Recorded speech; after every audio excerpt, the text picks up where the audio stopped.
টাকাই তো আর আমার শরীরের দাম হয় না, তাই না? আমি এর কাছে তার সম্মান সব থেকে বড় জিনিস। কোন একটা কারণে সে জড়াই নিছে, ফাঁসাই দিছে। পাশাপাশি দুই বাড়ি। গভীর রাতে প্রায়ই পাশের বাড়ির গৃহবধূ চলে আসতেন প্রতিবেশীর ঘরে। প্রথমে প্রেম, এরপর সম্পর্ক গড়ায় গভীর থেকে গভীরতম। প্রমাণ আমার কাছে ওর দেওয়া সিম, ওর দেওয়া ফোন আছে। এই সিমটা ওর আইডিতেই তোলা, ওই আমারে দিছে। এই যে কাপড়, ওর টাকাই ওই দিছে আমার। মানে আস্তে আস্তে মানে কোন একটা কারণে আমি ওর সাথে জড়াই গেছি, ফেসে গেছি। আজকে আমারে ফাঁসাই দিয়ে সে আমারে সবসময় বিয়ের একটা আশ্বাস দিত। আপনি আইনি ব্যবস্থা নেন কেন, থানায় যাননি কেন, পুলিশে কথা জাননি কেন? একটা মেয়ের কাছে তার মান সম্মান সব থেকে বড় জিনিস। দুই পরিবারেই শুরু হয় অশান্তি আর মনোমালিন্য। রোববার গৃহবধূর স্বামী বিষয়টি জানতে পারলেই যেন তার মাথায় আকাশ ভেঙে পড়ে।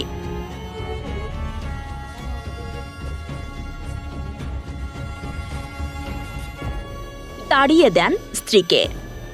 অন্যদিকে স্ত্রী ঠাঁই নেন পাশের সেই প্রেমিকের বাড়িতে। শুরু করেন অনশন। খবর পেয়েই লাপাত্তা হয়ে যান জুয়েল রানা। ঘটনাটি ঘটেছে রোববার যশোর সদর উপজেলার ফতেপুর ইউনিয়নের দাইতলা গ্রামে, যা দিনব্যাপী আলোড়ন সৃষ্টি করে এলাকা জুড়ে। এতদিন আমরা জানতাম না, গোপনে আর কি দেখাশোনা করতো, কথাবার্তা চলতো। তো গতকালকে উনি রাত্রে একবার ওয়াশরুমের নাম বলে ওনাদের বাড়িতে গেছিল। তারপরে সবাই রাত্রেই জানাজানি হয়ে যাওয়ার পরে উনি বাড়িতে আসার পরে একটু জ্ঞানজাম হয়েছে আর কি। তো সকালবেলায় উনি বিয়ের দাবিতে জুয়েলের বাড়ি যেয়ে উঠেছে। এখন সে ওদের বাড়িতেই রয়েছে, জুয়েলদের বাড়িতে। আবার থেকে শুনলাম যে ব্যাপারে ঘটনা, আমাদের বউ সে ওই বাড়ি যায়, সেই জায়গায় কি করতেছে। এবার আমি এসে পালাম টিউবওয়েলের জায়গায়। তারপরে ওর কাছে কিছু শুনলাম, শোনার পরে সে বলে যে আমার ওই জায়গায় আমার সম্পর্ক আছে, আমার ওই বাড়ি আমি চললাম। টাকা দিত আর সেভাবে কিছু বলতো না, বলতো আমি তোমারে খুব ভালোবাসি, আমি তোমারে চাই, এই জন্যই আমি তোমার পাশে। প্রমাণ প্রমাণ মানে এই জুয়েলের বউ আছে তার প্রমাণ, এই জুয়েলের বউ আছে তার প্রমাণ, সে নিজের চোখে দেখেছে, বুঝছেন? যার জন্য সে এখন চলে গেছে। তোমার এই সংসার ভাঙবে, আমি তোমারে নেব, আর তুমি খালি কোন রকম অশান্তি করে সংসারতে বেরোয় আসো, আমি আছি তোমার জন্য। সব সময় এই আশ্বাস সে আমারে দিয়ে। স্বামী আছে, সন্তান আছে, সংসার আছে, তাই দিয়া তুমি যখন আসলে, আমি তো বাড়ি ঘরে থাই নেই, আজ 3 দিন বাড়ি আইছি, দায়তলারা জানে। তাহলে আমার সে বিটার বউ আনবো, আমার পুতনি বিয়ে দেওয়ার মতন হয়ে গেছে, আর তার কোলে একটা, পেটে একটা। তাহলে তুমি সত্যি নির্ভর পারো, তোমার যদি ভালো লাগে, তাহলে এর উপর আমার কি পাবো? মানে স্বীকার করতেছে, সে বলতেছে যে আমি জানি না, তোমার সাথে আমার কোনো সম্পর্ক নেই। তাহলে এখন তোমার সত্যি সবকিছুই বলতে হবে। আর দাবি এখন আমার সাথে যে অন্যায় করেছে এর বিচার চাই, আমি বিচার চাই। এই যে সে আমার সর্বনষ্ট করেছে, আমার সংসারটাও সে ভেঙে দিছে।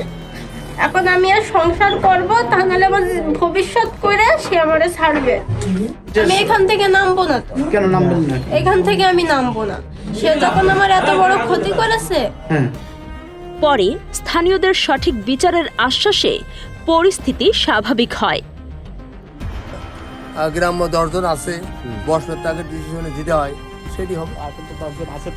যদিও এ বিষয়ে অভিযোগ অস্বীকার করেছেন জুয়েল রানা।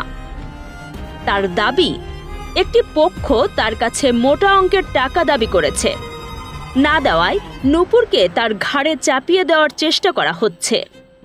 আর হঠাৎ করে ক্ষমতার রদবদল, ওরা এখন পরিকল্পিতভাবে, আর মেন কথা ওরা বউ রাখবে না, রাষ্ট্রের কোনো ফলু পাচ্ছে না। এখন সমষ্টিগতভাবে পরিকল্পিতভাবে আমার বাড়ি উঠাইতেছে। ওর সময় আমিও বাসায় ছিলাম না, যারা আছে তাদের ধরাধরিতে এখন আমার একটা ডোনেশন দেওয়ার একটা চিন্তা ভাবনা করছে ভাই। যেমন না মনে করেন যে যদি প্রথমত বলতে হয়, মুরাদ আছে, কাকা বলি যাদের বলি, আর মনির আছে, মনির যেটা মামা বলে আমরা পরিচয় দিই আর কি। এরকম 2-1 আছে, ওরা আর কি মাথায় আছে। আর এদের আর নিচে যারা আছে এদের আর কি ওরা খেলাচ্ছে আর কি। এক পরকীয়ায় এখন দুটি সংসার অশান্ত। পরকীয়া যে মানুষকে ধ্বংসের মুখে ফেলে দেয়, এই নূপুর জুয়েলই যেন তার বাস্তব উদাহরণ। কাজী সাইমা, রাত দিন নিউজ।